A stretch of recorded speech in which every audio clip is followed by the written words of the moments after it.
بسم الله الرحمن الرحيم.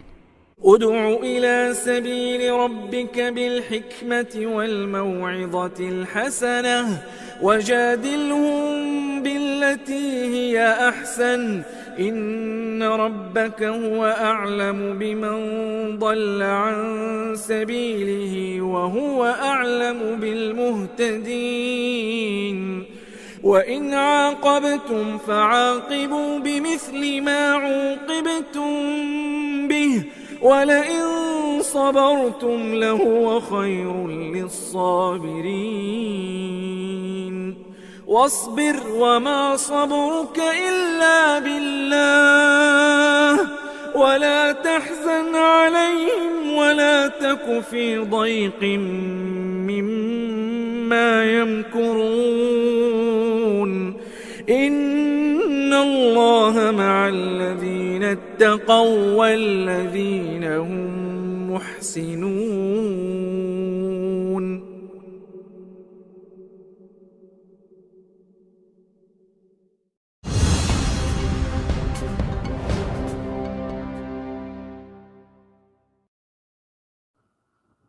أعوذ بالله من الشيطان الرجيم. بسم الله الرحمن الرحيم. الحمد لله الذي كرم الإنسان وجعله في الأرض خليفة.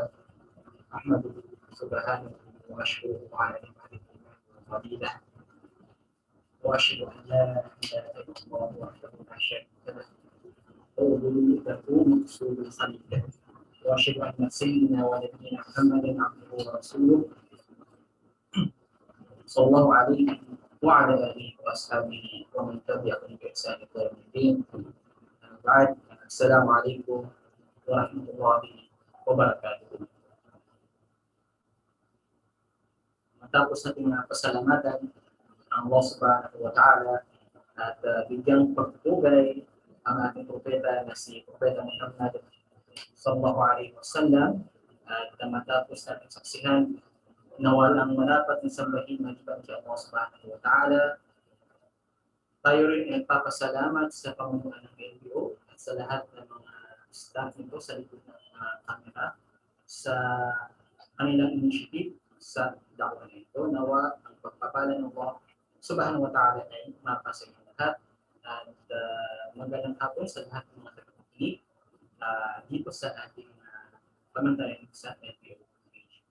Sa araw na ito, ako po ang makakasama ni si Kaiser Makasayon bilang magbibigay talakay sa segment ng unangan ng LBO. Ang aking topic po para sa ating lahat, ang pag-uusapan natin ay life in Islam, o mas may matawagin natin na maqsud al-hayatul muslimin, o yung purpose ng mga mananampalatayang Muslim, yung purpose ng kanilang buhay. Halina't samahan mo ko na pag-usapan natin at mas alamin pa natin kung ano nga ba ang maksud, meaning purpose ng isang mananampalatayang Muslim sa kanyang buhay. Una sa lahat ay alamin natin muna kung ano nga ba ang binanggit ng Quran patungkol sa hayat o sa buhay ng isang mananampalatayang Muslim. Sabi sa banal na Quran, "Qul inna salati wa nusuki wa mahyaya wa mamati lillahi rabbil alamin." Nasa malapit kong kahulugan, Ya Rasulullah, bilang kinakausap ng Allah subhanahu wa ta'ala direkta ang ating Propeta Muhammad sallallahu alaihi wasallam, na kanya inuutusan ng ating Propeta Muhammad sallallahu alaihi wasallam na sabihin sa mga musyrikin, sa mga hindi mananampalataya, na tayo mga Muslim, ang ating sala, ang ating mga alay na hayop, ang ating buhay at ang ating kamatayan ay para lamang kay Allah subhanahu wa ta'ala. So kung sumatotal, kung ating titingnan, dito pa lang ay makikita na natin ang buod ng tinatawag na buhay sa pananampalatayang Islam. Ito ay ang gawin ang lahat ng sala o ibadah, ganun din ang anumang uri ng pag-alay ng hayop o pagkatay ng hayop. Siyempre, ang buhay at kamatayan para lamang kay Allah subhanahu wa ta'ala. So, sa makatuwid, no, ang buhay at ang kamatayan ay para lamang kay Allah subhanahu wa ta'ala. Pero bibigyan natin ng pagpapaliwanag ayon pa rin sa pagkakaintindi ng mga ulama o ng mga naunang ulama sa atin, sa salafus salih. Okay? Sabi nila, "Walladhi yuridu mardatillahi la yatakallamu illa li rabbih." Sa malapit kong kahulugan, ang mga tao daw na kung saan ninanais nila ang kaluguran sila ng Allah subhanahu wa ta'ala, hindi sila nagsasalita liban na lamang la yatakallam illa li rabbih. Maliban na lamang na ito ay para kay Allah subhanahu wa ta'ala. So kung titingnan natin, doon pa lang, no? Since ang gusto natin bilang isang mananampalatayang Muslim sa ating buhay, unang purpose natin dito, syempre, ang kaluguran tayo ng Allah subhanahu wa ta'ala. At may mga ilang bagay na pinigay natin mga ulama, payo para sa atin, upang maging basihan ng gagawin natin, at nang sa ganun ay magustuhan tayo ng Allah subhanahu wa ta'ala. Una dito, sa mga nabanggit ng ating mga ulama, "Walladhi yuridu mardatillahi la yatakallamu illa li rabbih." So kung tayo daw ay magsasalita, hindi tayo magsasalita, hindi bubuka ang ating bibig, liban na lamang na ito ay kaluguran or para kay Allah subhanahu wa ta'ala. Wala ya'mal illa li rabbih. At hindi siya kikilos, gagawa, liban na lamang na ito ay kaluguran ng Allah subhanahu wa ta'ala. Layluhu wa naharuhu, subuhu wa masa'uhu. Okay, sa gabi man o araw, sa umaga nito o sa gabi, ang isang mananampalatayang Muslim sa kanyang buhay, ang kanyang gaya, ang kanyang purpose ay kaluguran siya ng Allah subhanahu wa ta'ala. Kulluhu lillahi wahdahu la syarika lah. Lahat ng kanyang gawain, kung wala sa salita gawa, ang mga nakikita at hindi nakikita, ay kanyang pagbubutihin para kaluguran siya ng Allah subhanahu wa ta'ala. At yan po yung number 1 na mission natin, ayon sa pagbibigay kahulugan ng buhay sa pananampalatayang Islam. So ito po yung buhay para sa atin. Ang buhay para sa atin, sa makatuwid, ay upang makamtan natin ang pagmamahal ng Allah subhanahu wa ta'ala. تذكر الآيات بتحقيق أشرف مقام وهي العبودية في كل ما يأتي المسلم ويقول. At pinapahala natin ating mga sarili mula sa ayat sa Quran sa pagpapatunay nito sa pinakamataas na uri ng antas at sinakakatuparan natin sa pamamagitan ng mga ibada kung ano man yung maiparating sa ating mula sa mga kautusan. At hindi lang doon nagtatapos, matapos nating mapag-aral ang Islam, maisagawa ang mga ibada, ay ipapamahagi rin natin ito sa iba. Imanan billahi, ikhlasan lahu, at syempre merong tamang iman at tamang sincerity. Okay, ikhlas, lillahi subhanahu wa ta'ala. Hubbanillah, at syempre ang paggawa ng ibada, hindi lamang siya imanan, hindi lang kailangan ikhlas, kailangan ay merong tinatawag na hub o pagmamahal kay Allah subhanahu wa ta'ala. Hindi lang doon, syukan lahu, tayo rin ay nag-aasam na alin, baga parang nais natin na makamtan talaga ang pagmamahal ng Allah subhanahu wa ta'ala. Khawfan minhu, hindi lang doon, dapat kaakibat ng pagmamahal ng tamang iman ng ikhlas ay meron din tayong takot kay Allah subhanahu wa ta'ala, takot sa kanyang iqab, takot sa kanyang galit, takot sa kanyang sumpa. Iban pa dyan, raja'u li fadlihi. At ninanais natin na sa bandang huli ay makuha natin yung pabor o favor, no? Kakampihan tayo ng Allah subhanahu wa ta'ala sa yaumul qiyamah. Okay?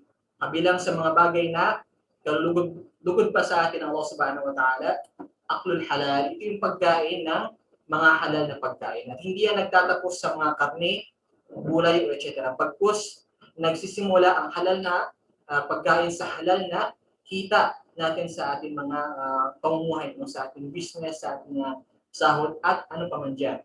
Sa madaling sabi, ay makakamtan natin yung ating mga kinakailangan sa pamamagitan ng halal na pamamaraan. Hindi lamang doon sa halal na pagkain. Okay? Tarkul haram at yung pag-iwan sa mga bagay na haram o bawal sa pananampalatayang Islam. Birrul walidain. Okay? Yung pagsunod sa dalawang magulang. Honoring our parents. No? Kumbaga, ino-honor natin yung parents natin. Hindi natin sila disregard o hindi pinapansin ang kanilang mga utos, payo, at lahat ng concern nila sa atin. Okay? Silatul arham, yung pagpapatibay ng mga koneksyon, hindi lamang sa kaibigan, ganon din sa ating mga kamag-anakan, sa ating asawa, sa ating mga asawa, sa anak, at sa lahat ng uri ng koneksyon sa pagitan ng mga tao. Okay? Ihsan ilal jiran, at yung pagiging mabuti sa kapitbahay ay kabilang din sa mga bagay na kapag nakamtan natin, nagawa natin ay malulugod sa atin ng Allah subhanahu wa ta'ala. Okay? Husnul khuluq, yung pagiging mabuti. Okay? Yung kindness na tinatawag. Qadul basar, o yung lowering your gaze sa salitang English. Okay? Hijab. At hindi nagtatapos, no? Doon sa hindi pagtingin sa Quran, pagpos kailangan din ng tamang hijab. Doon sa kababaihan at sa mga kalalakihan. Wa da'watu lillahi wa amru bil ma'rufi wa nahy anil munkar, at yung pagpapalaganap ng Islam, ang pag-uutos ng kabutihan at pagbabawal ng mga kinamumuhian ng Allah subhanahu wa ta'ala. At marami pang iba mula sa mga example o mga bagay na kapag ginawa natin ay makakamtan natin ang pagmamahal ng Allah subhanahu wa ta'ala. At yan po yung dating Islam, yan po yung pinaka-number purpose natin, ang ibadah ya Allah subhanahu wa ta'ala. Okay? Meron nga ayos sa Quran na masyhur na pakasikat, wa ma khalaqul jin wal insa illa liya'budun. Na hindi nilikha ng Allah subhanahu wa ta'ala ng mga tao, ay mga jin at mga tao di pa nalaman na masambahin. At lahat na nabanggit natin kanina, lahat yun ay purong mga ibada, at kapag naisagawa natin ang may tamang iman, na may tamang ikhlas sa ating mga puso at tamang pamamaraan ayon sa pamamaraan ng Propeta Muhammad sallallahu alaihi wasallam, inshallah ay kaluluguran tayo ng Allah subhanahu wa ta'ala. Di ba pa dyan sabi sa banal na Quran, وَبَتَّغِي فِيمَا آتَاكَ اللَّهُ دَارَ الْآخِرَةِ وَلَا تَنْسَ نَصِيبَكَ مِنَ الدُّنْيَا. Meron din naman, no, hindi natin maiiwasan sa ating mga kamag-anakan, sa ating pamayanan, sa ating nasyon, sa ating lugar, na meron kang maririnig na ano ba yan, si fulan o si ustad, si puro na lang ang ibada, nakalimutan na yung dunya, o nakalimutan niya na yung magtrabaho o maghanap ng pagkikitaan. So hindi po ganoon sa pananampalatayang Islam. Hindi po ibig sabihin na dahil sa ang ating plano, ang ating goal ay ang Jannah, ang yawm al-akhirah, ay kinakalimutan na natin ang dunya. Ngunit, no, ang Quran ay mayroong mas mainam na pagpapayo sa atin kung paano natin babalansahin, paano maging balanse ang ating dunya wal akhirah. At syempre pa rin, na mayroong mas matinding pagpapahalaga sa yawmul akhirah. Sabi sa banal na Quran, وَبَتَغِي فِيمَا آتَاكَ اللَّهُ دَارَ الْآخِرَةِ. Naisin mo, seek, sa salitang English, naisin mo ang inilaan sa iyo ng Allah subhanahu wa ta'ala. Alam natin, nang inilaan sa atin ng Allah subhanahu wa ta'ala, walang iba kundi ang Jannatul Firdaus na pinaka-inaasam-asam natin. At dahil diyan, karugtong nito, wala tansa nasibaka minad dunya. Ang ayan na ito ay malawak ang pagbibigay kahulugan ng ating mga ulama. Ngunit magbabagit tayo ng takaong lamang.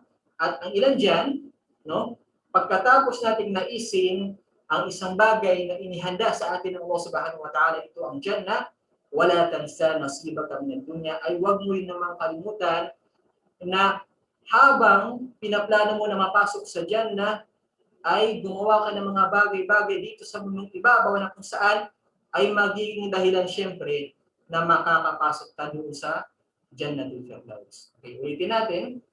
Sabi pa ng ibang ulama sa pagbibigay paliwanag, tanzur ila maqsuduka wa huwa al-jannah nadrat tawil. Kumbaga, malayo ang tingin doon sa Jannah, sa Jannatul Firdaus.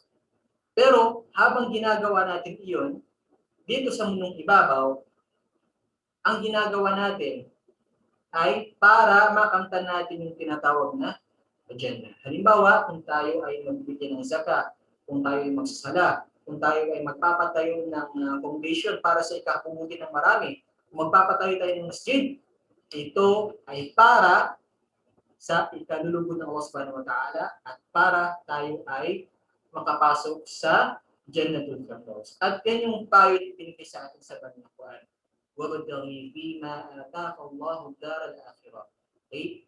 Naisin mo ang bagay na inilaan sa iyo ng Allah Subhanahu wa Ta'ala, yun ang Jannatul Firdaus. Wala tansa nasibaka min dunya, huwag mong kalimutan na dito sa dunya, dito sa mundong ibabaw, ito yung mazra'atul akhirah. Dito natin tinatrabaho, okay, lahat ng bagay na aanihin natin doon sa yung qiyamah at siya magiging dahilan kung tayo nga ba ay makakapasok sa Jannatul Firdaus o doon sa nauzubillah min dzalik sa neraka jahannam. At bilang para mas maintindihan pa natin ay kumuha tayo ng aral mula sa hadith ng Propeta Muhammad sallallahu alaihi wasallam na mismong iniulat ng kanyang asawa na si Aisha radhiyallahu anha annahum adhabahu syat. Ang Aisha radhiyallahu anha at ang pamilya ng Rasulullah sallallahu alaihi wasallam, sila ay nagkatay ng kambing o sheep. Okay? Sila ay nagkatay ng kambing, no? Para mas maintindihan natin lahat. Faqala Nabi sallallahu alaihi wasallam ma baqiya minha. Ano ang natira doon sa kambing na kinatay? Dahil pagkakatay ng pamilya ng Rasulullah sallallahu alaihi wasallam ay ipinamigay nila yung mga karne, mga parte ng nakatay nilang hayop. At nagtanong ngayon ng Propeta Muhammad sallallahu alaihi wasallam, ya Aisha, ang asawa ng Propeta Muhammad sallallahu alaihi wasallam, ano nga ba ang natira mula sa kinatay na hayop? Ang sagot ng Aisha radhiyallahu anha, ma baqiya minha illa katufiha.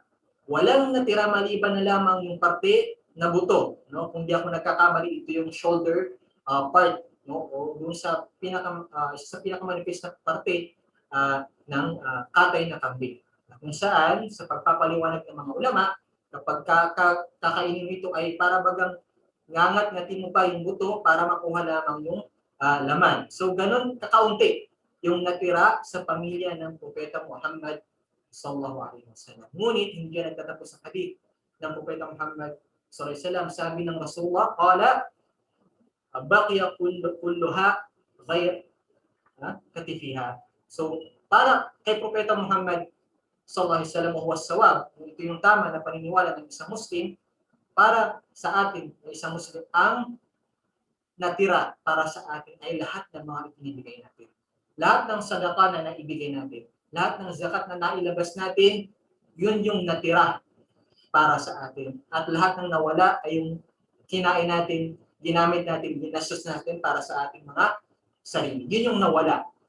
Kasi yung pagkain din naman, di ba? Pagkatapos natin kainin, lalabas ang katawan natin at wala na yun. Samantala, yung ipinamigay natin, yung zakat natin, yung sadaqah natin, na ipinamigay natin, pagkatapos natin ibigay, ay nakapagpakain tayo, yung saya na naidulot natin sa mga tao ay mayroong ajr, no? Subhanallah. At kung ito ay nakapagsagip pa ng buhay, ay subhanallah, napakalaking gantimpala para sa atin.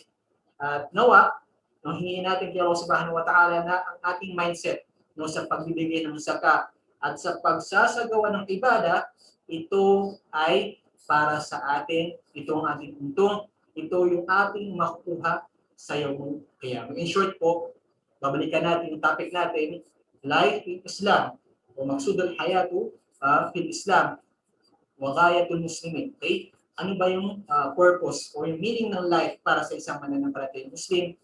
Ito ay more on sa paghahanda para sa Yawmul Qiyamah.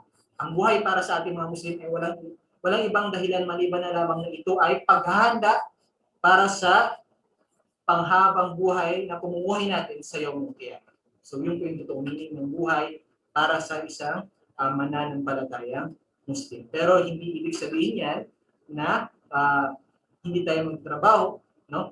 Wala tayong gagawin para mabuhay at matulungan ating kapwa, bagkus tinuruan tayo sa Islam na maging balanse.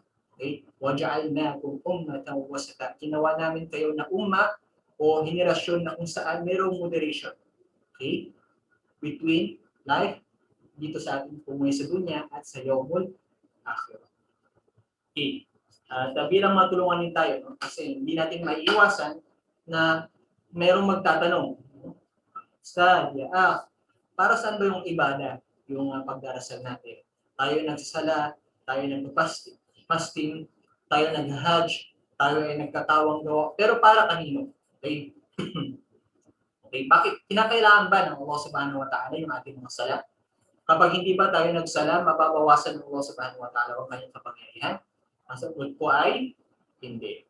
May madaming aya sa banal na Quran na sumusuporta na lahat ng ibada at lahat ng mga bagay upang kaluguran tayo ng Allah Subhanahu wa Ta'ala ay walang ibang benepisyaryo maliban sa ating mga sarili. Sabi sa banal na Quran, وَمَنْ تَزَكَّرَ فَإِنَّمَا يَتَزَكَّرُ لِنَفْسِهِ. Sa malapit na kahulugan, kung sino man ang magbigay ng zakah, ng kawang gawa, ay walang binibigyan maliban na lang ay para sa kanyang sarili. Waman syakara fa innama yashkuru li nafsihi. At kung sino man yung siya ay malugod, no, magpasalamat kay Allah Subhanahu wa Ta'ala, ay kumakontento, wala siyang ibang binibigyan ng benepisyo maliban ng kanyang sarili. Faman ihtada fa innama yahtadi li nafsihi. Kung sino man yung gabay niya, no, siya ay maghangad ng gabay, wala siyang ibang ginagabayan kundi ang kanyang sarili. Waman jahada fa innama yujahidu nafsi. Kung sino may magsipag, mag-struggle, ay walang bunga yung kanyang struggle maliban na lang magkakanta nito, ang magiging benepisya nito ay para sa kanyang sarili at hindi ang Allah Subhanahu wa Ta'ala. Ang Allah Subhanahu wa Ta'ala hindi mababawasan ang kanyang kapangyarihan, la yanqus fi khalqihi wa quwwatihi. Okay? Man amila salihan fa li nafsi wa man asa fa 'alayha. Okay? Kung sino man ang gumawa ng mabubuting bagay ay para sa kanyang sarili. Wa man asa fa 'alayha. At kung sino man yung sumuway ay para din naman ito sa kanyang uwi sa kanyang sarili o yung kabayaran ay mapupunta sa kanyang sarili. At ganoon din naman sa ating mga kapwa-tao. Wala taziru waziratu wizra ukhra. Yung burden o yung bigat na makakamtan ng isang mananampalataya, isang tao sa iyong Qiyamah ay hindi papasanin ng kapwa niya. No? So, kapag tayo ay nagbibigay tayo sa ating mga kapwa, kapag tayo ay nakatanggap ng pagpapaalala o reminders sa ating kapwa, huwag natin isipin na ito ay para sa kanya, bagkus ito ay para sa iyo. Kaya ka pinapaalahanan ng brother mo o ng sister mo sa pananampalatayang Islam, ito ay para sa iyo. Dahil sa iyong Qiyamah, wala taziru waziratu wizra ukhra. Ang kasalanan mo, ikaw ang magdadala nito. Ang gantimpala mo, ikaw ang magdadala nito. At dahil dyan, balikan natin. Ang topic natin, ang title ng topic ay ang buhay natin ay walang ibang kahulugan, liban na lamang na upang kaluguran tayo ng Allah Subhanahu wa Ta'ala. Sabi pa sa hadith ng Propeta Muhammad sallallahu alaihi wasallam, kun fid dunya ka'annaka gharib aw abis sabil. Mamuhay ka dito sa mundong ibabaw na para bagang ikaw ay stranger. Kung saan alam natin ang nature ng stranger ay hindi siya nagpapakasasa, no? Hindi siya sobrang nagpapakasasa, nagpapakiligaya sa mundong ibabaw. Kumbaga siya ay alerto sa kanyang mga ginagawa. Aw bilis sabihin, isang manlalakbay na daraan lamang sa isang bayan na kung saan ay hindi niya ito itinuturing na iiwanan niya lahat ng bagay, na isasakripisyo ang kanyang faith, isasakripisyo niya ang kanyang pamilya, o isasakripisyo niya ang kanyang relihiyon para sa makabundong bagay. Bagkus ang isang Muslim, ituturing niya ang mundong ibabaw na para baga siya isang stranger o isang manlalakbay lamang. Naiiwan niya ito at meron siyang pupuntahan na mas panghabang buhay, mas mahalaga at mas dapat niyang paghandaan. Kung saan doon siya magiging maligaya, doon siya magiging kontento, at doon hindi siya makakalasak ng anumang hirap o anumang sakit na hindi katulad sa mundong ibabaw. Okay. Sabi pa ng mga ulama, fal-insan yatlubu rizq. Ang tao o mga nilalang sila ay naghahangad siyempre ng rizq, ng gantimpala o ng biyaya mula kay Allah subhanahu wa ta'ala. Wa ya'mal, at siyempre tayo ay nagtatrabaho din. Wa yastagni amma fi aydin nas, at tayo rin ay nagpapayaman kung kinakaya natin. Okay? Mula sa kaban ng kapwa natin, sa mga ating mga boss, halimbawa, sa mga namumuno sa atin, etc. No? Okay? Hatta yazhad fima fi aydihim. Okay? Hanggang sa makuha natin yung kakarampot, yung kinakailangan lamang natin upang mamuhay dito sa mundong ibabaw. Wa idza zahada fi dunya ahabba Allah, at kapag tayo ay nagzuhud, no? Ang kinuha lamang natin sa mundong ibabaw ay kung ano yung para sa atin, hindi tayo nagsusobra sa ating limitasyon. Kung ano yung bibiyaya sa atin ng Allah subhanahu wa ta'ala, hindi na tayo naghagad ng sobra pa. Sa madaling salita, tayo ng kontento at hindi masyado tayo nagpapalunod sa ilusyon na meron dito sa mundong ibabaw. Okay? Bi'annahu atharul akhirati 'ala dunya. Dahil katotohanan, ang epekto, no, ng lahat ng ginagawa natin dito sa mundong ibabaw ay nandoon sa akhirat. Wa atharu ta'atu rabbihi 'ala hadhihi dar. At alam natin na yung pagsunod kay Allah subhanahu wa ta'ala, ang epekto nito ay nakikita natin doon sa dito ay ang mazra'a o pinagtatrabahuan natin, ang work field natin itong mundong ibabaw.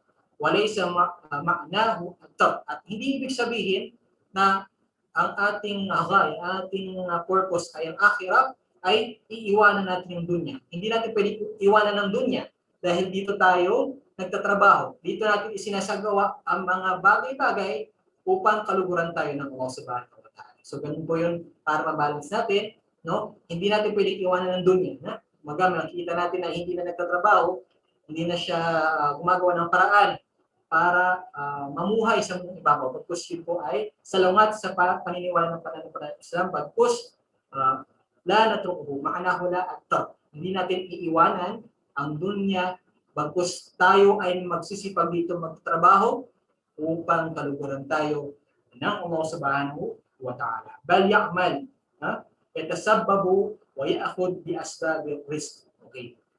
Bal ya'mal, bagkus tayo magtatrabaho at hanapin natin yung dahilan, no? Yung dahilan, mga reason upang makamtan natin yung risk, no? Yung mga gantimpala o biyaya ng Allah subhanahu wa ta'ala.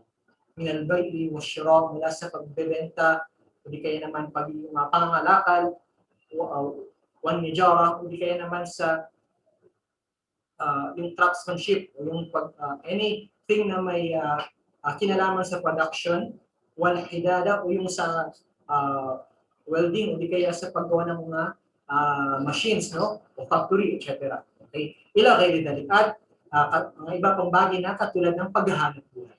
Okay?